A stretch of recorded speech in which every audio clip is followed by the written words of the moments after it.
Hello everyone, welcome back to the next tutorial. So here we're gonna talk about the inner glow effect in Photoshop. So let's get started. So what is an inner glow effect? The uses of inner glow effect. We're gonna discuss a lot of things here. Inner glow is one of the lesser used effects within Photoshop layer styles, but that doesn't mean it's not as useful. On top of creating a glowing effect, inner glow can also be used to simulate an embossed or cut out effect, create some depth within your styles, as well as add on inner stock to your designs and many more. So let's check out the layer style in the glow dialog box. So the first one is blending mode.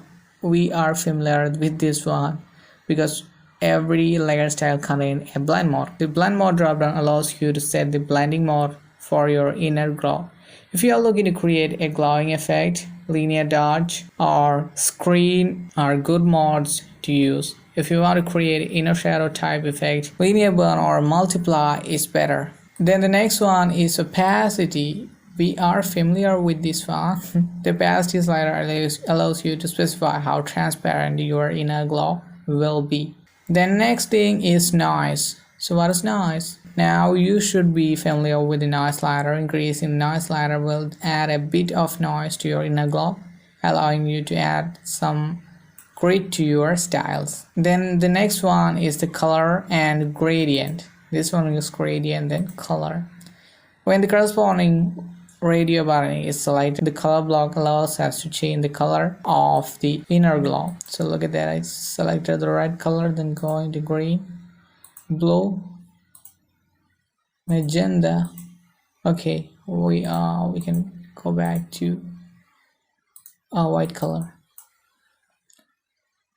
So with the gradient selected, we can paste a gradient here. We can select that, then I can take down this one. Okay, let's show you that this pasted with a gradient. The blue color is filled inside and the orange color is pasted on the edges. Then the next thing is technique. So what is techniques?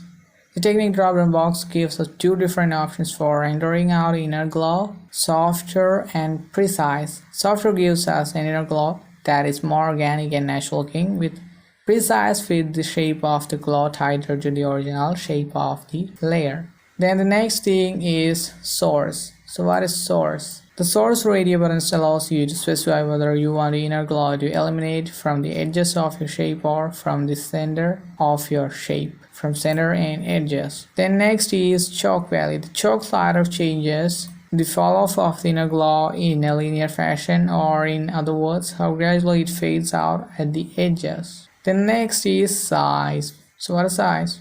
The size slider is self-explanatory. It allows you to increase the size of the inner glow in 1 pixel increments. The higher the size value is, bigger the inner glow becomes.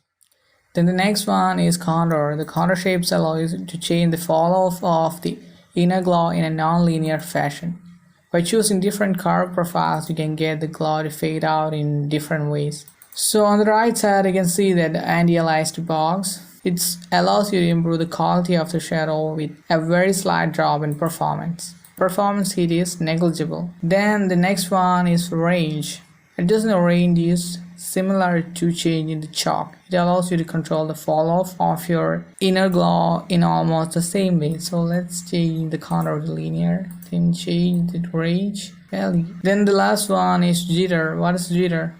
You need to choose a gradient for jitter to have any effect. The option adds color and transparency noise across the gradient to produce an effect similar to noise. The higher the jitter value, the more pronounced the effect becomes. This option is useful to reduce gradient banding. So the last one, making default and reset the default settings. So I'm winding up this section. Creative uses of this layer style will make graphic better. Hello everyone, welcome back to the next section. So in this section we're gonna discuss about one of the favorite layer style in Photoshop, that's inner shadow effect. So let's check out the dialog box. The first one is the blending mode. I'm not gonna explain again this. Then the next one is opacity. So the opacity slider allows you to specify how transparent your shadow. Then the next is angle. So what is the angle? Angle spinner and the corresponding box allows you to change the apparent angle that the light source comes from. By turning the Use Global Light checkbox on, any changes you make to the angle of the inner shadow will also change the angle of the light source used in other effects like bevel and emboss and drop shadow. By leaving unchecked, you can change the light angle from the inner shadow independently of other effects. Then the next is distance. The distance slider changes the apparent distance between the subject and the background. The effect is achieved by altering the offset between the subject and the inner shadow itself. Then the next is chalk. The chalk slider changes the fall off of the shadow in a linear fashion, or in other words, how gradually it's fade out at the edges. For a typical inner shadow, you will normally want to leave this at 0%, but for harder shadows, you should increase it. And for shadows with hard edges or even inner stalks and fox highlights, you can set it all the way to 100%. Then the next is the size. The size slider changes the apparent size of the light source by softening the edges of that shadow. When it's set to 0, the shadow is exactly the same as the shape of the object. As you increase the size, the shadows grows in 1 pixel increments. Then the next one is contour. The contour shapes allow you to change the fall off of the shadow in a non-linear fashion. We discussed about contour earlier, so I'm not going to talk about much again. The next thing, or the final thing, is noise. So what is noise? The noise slider is a useful tool to give your shadow a gritty feel. If you are creating a style that's going to resemble dirt or concrete, adding some noise can help for the overall effect. For a totally smooth shadow, leave it 0%.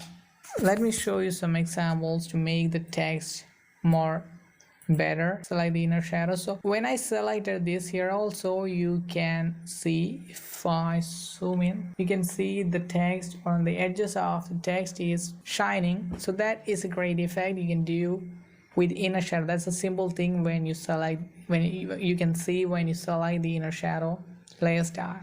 Here the background is black color and the text orange and the shadow is white color, or it's a light color. So it will appear like this. If you choose different background and different color, you will get different outputs. Hello everyone, welcome back to the next Photoshop layer style, that's stroke.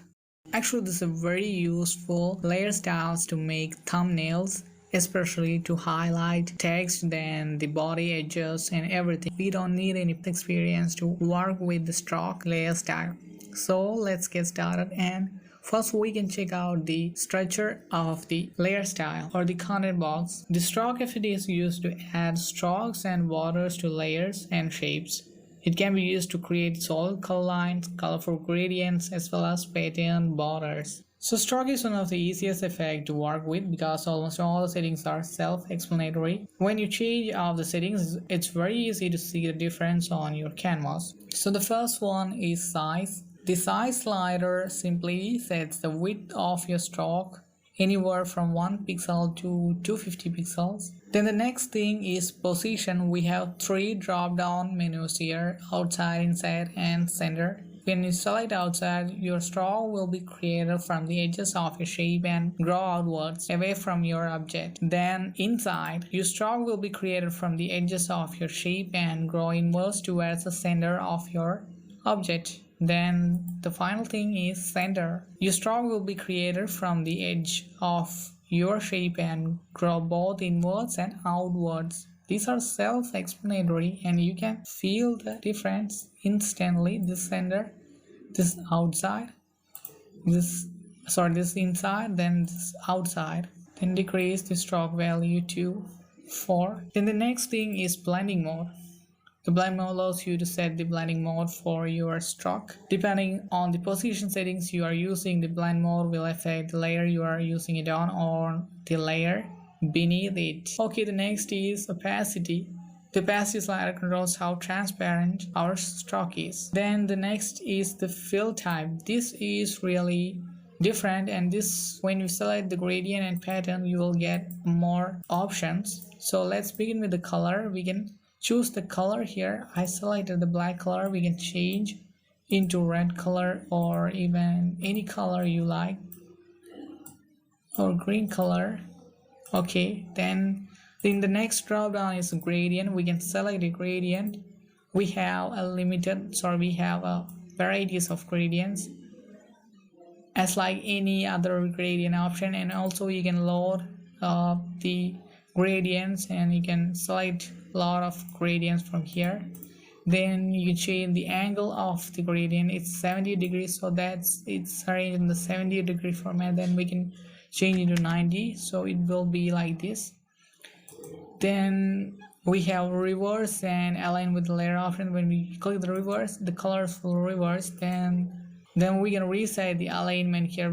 These are self-explanatory. And the last one is scale. We can increase the scale. Okay, the next option in the drop down menu is pattern. As I shown in the texture, you can select any pattern from here to create the and also we can scale it. We can arrange the scale. So this is all about the stroke. Actually, these are really useful. I think you might see in YouTube thumbnails making stroke in text, then in different layers, or different maybe in cars, or even they make a colors in the edges. So this is stroke layer style. Actually, this is really useful, and we are doing some tutorials, or this is a part of the layer style tutorials, and we are moving to the next layer style, that's bevel and emboss. Thank you.